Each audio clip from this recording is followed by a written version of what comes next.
The Scarlet Letter. 20. The Minister in a Maze. As the minister departed, in advance of Hester Prynne and little Pearl, he threw a backward glance, half expecting that he should discover only some faintly traced features or outline of the mother and child, slowly fading into the twilight of the woods. So great a vicissitude in his life could not at once be received as real. But there was Hester, clad in her grey robe, still standing beside the tree trunk, which some blast had overthrown a long antiquity ago, and which time had ever since been covering with moss, so that these two fated ones, with earth's heaviest burden on them, might there sit down together and find a single hour's rest and solace. And there was Pearl, too, lightly dancing from the margin of the brook, now that the intrusive third person was gone, and taking her old place by her mother's side. So the minister had not fallen asleep and dreamed. In order to free his mind from this indistinctness and duplicity of impression, which vexed it with a strange disquietude, he recalled and more thoroughly defined the plans which Hester and himself had sketched for their departure. It had been determined between them that the Old World, with its crowds and cities, offered them a more eligible shelter and concealment than the wilds of New England or all America, with its alternatives of an Indian wigwam or the few settlements of Europeans scattered thinly along the seaboard. Not to speak of the clergyman's health, so inadequate to sustain the hardships of a forest life. His native gifts, his culture, and his entire development would secure him a home only in the midst of civilization and refinement. The higher the state, the more delicately adapted to it the man. In furtherance of this choice, it so happened that a ship lay in the harbor, one of those unquestionable cruisers frequent at that day, which, without being absolutely outlaws of the deep, yet roamed over its surface with a remarkable irresponsibility of character. This vessel had recently arrived from the Spanish Main, and within 3 days' time would sail for Bristol. Hester Prynne, whose vocation as a self-enlisted sister of charity had brought her acquainted with the captain and crew, could take upon herself to secure the passage of 2 individuals and a child with all the secrecy which circumstances rendered more than desirable. The minister had inquired of Hester, with no little interest, the precise time at which the vessel might be expected to depart. It would probably be on the 4th day from the present. "This is most fortunate," he had then said to himself. Now, why the Reverend Mr. Dimmesdale considered it so very fortunate we hesitate to reveal. Nevertheless, to hold nothing back from the reader, it was because, on the 3rd day from the present, he was to preach the election sermon, and as such an occasion formed an honorable epoch in the life of a New England clergyman, he could not have chanced upon a more suitable mode and time of terminating his professional career. "At least they shall say of me," thought this exemplary man, "that I leave no public duty unperformed or ill-performed." Sad, indeed, that an introspection so profound and acute as this poor minister's should be so miserably deceived. We have had, and may still have, worse things to tell of him, but none, we apprehend, so pitiably weak. No evidence, at once so slight and irrefragable, of a subtle disease that had long since begun to eat into the real substance of his character. No man, for any considerable period, can wear one face to himself and another to the multitude, without finally getting bewildered as to which may be the true. The excitement of Mr. Dimmesdale's feelings as he returned from his interview with Hester lent him unaccustomed physical energy and hurried him townward at a rapid pace. The pathway among the woods seemed wilder, more uncouth with its rude natural obstacles, and less trodden by the foot of man than he remembered it on his outward journey. But he leaped across the plashy places, thrust himself through the clinging underbrush, climbed the ascent, plunged into the hollow, and overcame, in short, all the difficulties of the track with an unweariable activity that astonished him. He could not but recall how feebly, and with what frequent pauses for breath he had toiled over the same ground only 2 days before. As he drew near the town, he took an impression of change from the series of familiar objects that presented themselves. It seemed not yesterday, not 1, not 2, but many days, or even years ago, since he had quitted them. There, indeed, was each former trace of the street, as he remembered it, and all the peculiarities of the houses, with the due multitude of gable peaks, and a weathercock at every point where his memory suggested one, Not the less, however, came this importunately obtrusive sense of change. The same was true as regarded the acquaintances whom he met, and all the well-known shapes of human life about the little town. They looked neither older nor younger now. The beards of the aged were no whiter, nor could the creeping babe of yesterday walk on his feet today. It was impossible to describe in what respect they differed from the individuals on whom he had so recently bestowed a parting glance, and yet the minister's deepest sense seemed to inform him of their mutability. A similar impression struck him most remarkably as he passed under the walls of his own church. The edifice had so very strange and yet so familiar an aspect that Mr. Dimmesdale's mind vibrated between two ideas, either that he had seen it only in a dream hitherto, or that he was merely dreaming about it now. This phenomenon, in the various shapes which it assumed, indicated no external change, but so sudden and important a change in the spectator of the familiar scene that the intervening space of a single day had operated on his consciousness like the lapse of years. The minister's own will, and Hester's will, and the fate that grew between them, had wrought this transformation. It was the same town as heretofore, but the same minister returned not from the forest. He might have said to the friends who greeted him, "I am not the man for whom you take me. I left him yonder in the forest, withdrawn into a secret dell, by a mossy tree trunk, and near a melancholy brook. Go, seek your minister, and see if his emaciated figure, his thin cheek, his white, heavy, pain-wrinkled brow be not flung down there, like a cast-off garment." His friends, no doubt, would still have insisted with him, "Thou art thyself the man," but the error would have been their own, not his. Before Mr. Dimmesdale reached home, his inner man gave him other evidences of a revolution in the sphere of thought and feeling. In truth, nothing short of a total change of dynasty and moral code in that interior kingdom was adequate to account for the impulses now communicated to the unfortunate and startled minister. At every step he was incited to do some strange, wild, wicked thing or other, with a sense that it would be at once involuntary and intentional, in spite of himself, yet growing out of a profounder self than that which opposed the impulse. For instance, he met one of his own deacons.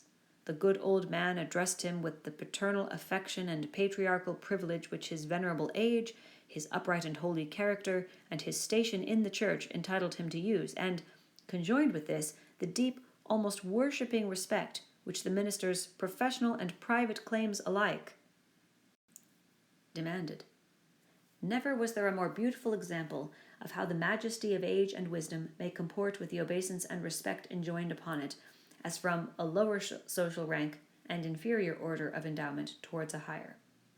Now, during a conversation of some 2 or 3 moments between the Reverend Mr. Dimmesdale and this excellent and hoary-bearded deacon, it was only by the most careful self-control that the former could refrain from uttering certain blasphemous suggestions that rose into his mind respecting the communion supper.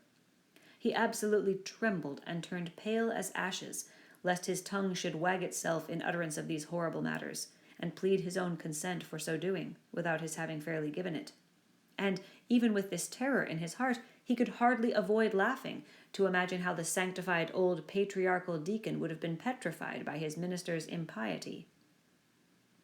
Again, another incident of the same nature. Hurrying along the street, the Reverend Mr. Dimmesdale encountered the eldest female member of his church, a most pious and exemplary old dame, poor, widowed, lonely, and with a heart as full of reminiscences about her dead husband and children and her dead friends of long ago as a burial ground is full of storied gravestones. Yet all this, which would else have been such heavy sorrow, was made almost a solemn joy to her devout old soul by religious consolations and the truths of Scripture, wherewith she had fed herself continually for more than 30 years. And since Mr. Dimmesdale had taken her in charge, the good grandame's chief earthly comfort, which, unless it had been likewise a heavenly comfort, could have been none at all, was to meet her pastor, whether casually or of set purpose, and be refreshed with a word of warm, fragrant, heaven-breathing gospel truth from his beloved lips into her dulled but rapturously attentive ear. But, on this occasion, up to the moment of putting his lips to the old woman's ear, Mr. Dimmesdale, as the great enemy of souls would have it, could recall no text of Scripture, nor aught else, except a brief pithy and, as it then appeared to him, unanswerable argument against the immortality of the human soul. The instilment thereof into her mind would probably have caused this aged sister to drop down dead at once, as by the effect of an intensely poisonous infusion. What he really did whisper, the minister could never afterwards recollect. There was, perhaps, a fortunate disorder in his utterance, which failed to impart any distinct idea to the good widow's comprehension, or which Providence interpreted after a method of its own. Assuredly, as the minister looked back, he beheld an expression of divine gratitude and ecstasy that seemed like the shine of the celestial city on her face, so wrinkled and ashy pale. Again, a third instance. After parting from the old church member, he met the youngest sister of them all. It was a maiden newly won, and won by the Reverend Mr. Dimmesdale's own sermon, on the Sabbath after his vigil, to barter the transitory pleasures of the world for the heavenly hope that was to assume brighter substance as life grew dark around her, and which would gild the utter gloom with final glory. She was fair and pure as a lily that had bloomed in paradise. The minister knew well that he was himself enshrined within the stainless sanctity of her heart, which hung its snowy curtains about his image, imparting to religion the warmth of love, and to love a religious purity. Satan, that afternoon, had surely led the poor young girl away from her mother's side, and thrown her into the pathway of this sorely tempted, or, shall we not rather say, this lost and desperate man. As she drew nigh, the arch-fiend whispered him to condense into small compass, and drop into her tender bosom a germ of evil that would be sure to blossom darkly soon, and bear black fruit betimes. Such was his sense of power over this virgin soul, trusting him as she did, that the minister felt potent to blight all the field of innocence with but one wicked look, and develop all its opposite with but a word. So, with a mightier struggle than he had yet sustained, he held his Geneva cloak before his face and hurried onward, making no sign of recognition, and leaving the young sister to digest his rudeness as she might. She ransacked her conscience, which was full of harmless little matters like her pocket or her work-bag, and took herself to task, poor thing, for 1,000 imaginary faults, and went about her household duties with swollen eyelids the next morning. Before the minister had time to celebrate his victory over this last temptation, he was conscious of another impulse, more ludicrous and almost as horrible. It was, we blush to tell it, to stop short in the road, and teach some very wicked words to a knot of little Puritan children who were playing there, and had but just begun to talk. Denying himself this freak, as unworthy of his cloth, he met a drunken seaman, one of the ship's crew from the Spanish Main. And here, since he had so valiantly forborne all other wickedness, poor Mr. Dimmesdale longed at least to shake hands with the tarry blackguard, and recreate himself with a few improper jests, such as dissolute sailors so abound with, and a volley of good, round, solid, satisfactory, and heaven-defying oaths. It was not so much a better principle as partly his natural good taste, and still more his buckrammed habit of clerical decorum, that carried him safely through the latter crisis. "What is it that haunts and tempts me thus?" cried the minister to himself, at length, pausing in the street and striking his hand against his forehead. "Am I mad? Or am I given over utterly to the fiend? Did I make a contract with him in the forest and sign it with my blood? And does he now summon me to its fulfillment by suggesting the performance of every wickedness which his most foul imagination can conceive?" At the moment when the Reverend Mr. Dimmesdale thus communed with himself, and struck his forehead with his hand, old Mistress Hibbins, the reputed witch lady, is said to have been passing by. She made a very grand appearance, having on a high headdress, a rich gown of velvet, and a ruff done up with the famous yellow starch of which Anne Turner, her especial friend, had taught her the secret, before this last good lady had been hanged for Sir Thomas Overbury's murder. Whether the witch had read the minister's thoughts or no, she came to a full stop, looked shrewdly into his face, smiled craftily, and, though little given to converse with clergymen, began a conversation. "So, reverend sir, you have made a visit into the forest," observed the witch lady, nodding her high headdress at him. "The next time I pray you to allow me only a fair warning, and I shall be proud to bear you company. Without taking overmuch upon myself, my good word will go far towards gaining any strange gentleman a fair reception from yonder potentate you wot of." "I profess, madam, answered the clergyman with a grave obeisance, such as the lady's rank demanded, and his own good breeding made imperative. I profess, on my conscience and character, that I am utterly bewildered as touching the purport of your words. I went not into the forest to seek a potentate, neither do I, at any future time, design a visit thither with a view to gaining the favour of such personage.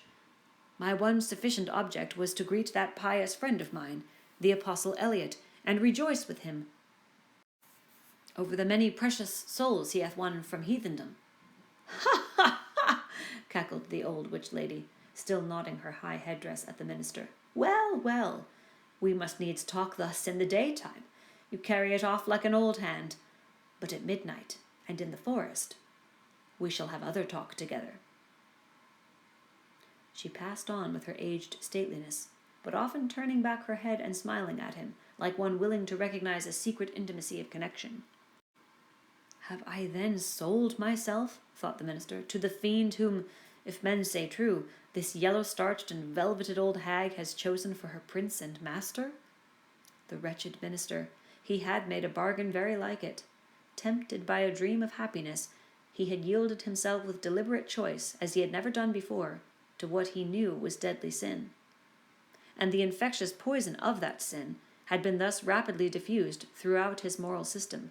It had stupefied all blessed impulses, and awakened into vivid life the whole brotherhood of bad ones. Scorn, bitterness, unprovoked malignity, gratuitous desire of ill, ridicule of whatever was good and holy, all awoke to tempt, even while they frightened him. And his encounter with old Mistress Hibbins, if it were a real incident, did but show its sympathy and fellowship with wicked mortals and the world of perverted spirits. He had by this time reached his dwelling on the edge of the burial ground, and, hastening up the stairs, took refuge in his study. The minister was glad to have reached this shelter, without first betraying himself to the world by any of those strange and wicked eccentricities to which he had been continually impelled while passing through the streets.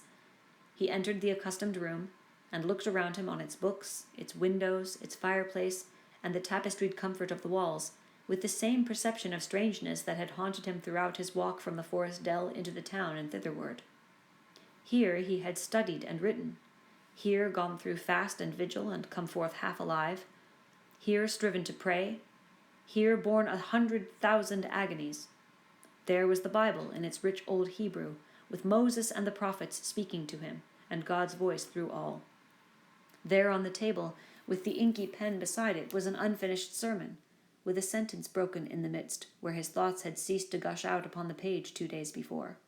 He knew that it was himself, the thin and white-cheeked minister, who had done and suffered these things, and written thus far into the election sermon. But he seemed to stand apart, and eye this former self with scornful pitying, but half-envious curiosity. That self was gone. Another man had returned out of the forest, a wiser one, with a knowledge of hidden mysteries which the simplicity of the former never could have reached. A bitter kind of knowledge, that. While occupied with these reflections, a knock came at the door of the study, and the minister said, "Come in," not wholly devoid of an idea that he might behold an evil spirit. And so he did. It was old Roger Chillingworth that entered. The minister stood white and speechless, with one hand on the Hebrew scriptures and the other spread upon his breast. "Welcome home, reverend sir," said the physician. "And how found you that godly man, the Apostle Eliot? But methinks, dear sir, you look pale, as if the travel through the wilderness had been too sore for you. Will not my aid be requisite to put you in heart and strength to preach your election sermon?" "Nay, I think not so," rejoined the Reverend Mr. Dimmesdale. "My journey, and the sight of the holy apostle yonder, and the free air which I have breathed, have done me good, after so long confinement in my study. I think to need no more of your drugs, my kind physician, good though they be, and administered by a friendly hand." All this time Roger Chillingworth was looking at the minister with the grave and intent regard of a physician towards his patient, but, in spite of this outward show, the latter was almost convinced of the old man's knowledge, or at least his confident suspicion, with respect to his own interview with Hester Prynne. The physician knew then that in the minister's regard he was no longer a trusted friend, but his bitterest enemy. So much being known, it would appear natural that a part of it should be expressed. It is singular, however, how long a time often passes before words embody things, and with what security two persons who choose to avoid a certain subject may approach its very verge and retire without disturbing it. Thus the minister felt no apprehension that Roger Chillingworth would touch, in express words, upon the real position which they sustained towards one another. Yet did the physician, in his dark way, creep frightfully near the secret. "Were it not better," said he, "that you use my poor skill tonight? Verily, dear sir, we must take pains to make you strong and vigorous for this occasion of the election discourse. The people look for great things from you, apprehending that another year may come about and find their past are gone." "Yes, to another world," replied the minister with pious resignation. "Heaven grant it be a better one, for, in good sooth, I hardly think to tarry with my flock through the flitting seasons of another year. But touching your medicine, kind sir, in my present frame of body I need it not." "I joy to hear it," answered the physician. "It may be that my remedies, so long administered in vain, begin now to take due effect. Happy man were I, and well deserving of New England's gratitude, could I achieve this cure." "I thank you from my heart, most watchful friend," said the Reverend Mr. Dimmesdale with a solemn smile. "I thank you, and can but requite your good deeds with my prayers." "A good man's prayers are golden recompense," rejoined old Roger Chillingworth, as he took his leave. "Yea, they are the current gold coin of the New Jerusalem, with the king's own mint mark on them." Left alone, the minister summoned a servant of the house and requested food, which, being set before him, he ate with ravenous appetite. Then, flinging the already written pages of the election sermon into the fire, he forthwith began another, which he wrote with such an impulsive flow of thought and emotion that he fancied himself inspired, and only wondered that heaven should see fit to transmit the grand and solemn music of its oracles through so foul an organ pipe as he. However, leaving that mystery to solve itself, or go unsolved forever, he drove his task onward with earnest haste and ecstasy. Thus the night fled away, as if it were a winged steed, and he careering on it. Morning came, and peeped, blushing, through the curtains, and at last sunrise threw a golden beam into the study, and laid it right across the minister's bedazzled eyes. There he was, with the pen still between his fingers, and a vast immeasurable tract of written space behind him.